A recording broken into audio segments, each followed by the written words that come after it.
bigo itong si Ramon at Tanggol sa kanilang pakay, ngunit ang mag-ama ay hindi katapusan sa kanilang pagsuko. Kaya naman, itong si Ramon ay humanap ng ibang paraan at si General ang kanyang kinakapitan. At dahil malaki ang utang na loob ni General dito kay Ramon na hindi niya ito pwedeng hindian, hindi nagdadalawang isip itong si General na tulungan itong si Ramon at ang kanilang plano ay planchado na para iligtas itong si Julio. Samantala sa kabilang banda, sa kagustuhan naman ni Pungkay na mahuli itong si Rocky, pero siya ang nadali at sa kabutihang palad nandyan si Tanggol na hindi inasahan na siya tinulungan. Naipit itong si Pungkay at muntika na siyang tuluyan ni Rocky. At dahil sa ginawa ni Tanggol dito kay Rocky ay naging personal naman ang kanilang away.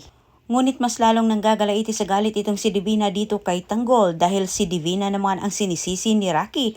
Anya nito na siya umano ang pinagbuntunan ng galit ni Tanggol dito kay Divina. Samantala, inunahan ni Roberto itong si Ramon, iniisa-isa nito ang mga kaalyado ni Ramon para umanib sa kanya. Ngunit sa kasamang palad, hindi lahat ang kanyang nakumbinsi, bagkus siya'y binalaan ng mga ito. Dagdag ng mga ito na huwag umano subukan na pag-initan ni Roberto ang kanilang mga negosyo dahil hindi umano magugustuhan ng mga gerero ang kanilang gagawin. At dahil sa pagligtas si Tanggol dito kay Pungkay ay napagkasunduan ng dalawa na sila'y magtutulungan lalo't iisa lang umano ang kanilang kalaban. Sa pamagitan ni Pungkay, mabilis makakuha ng impormasyon itong si Tanggol sa loob ng Inleya.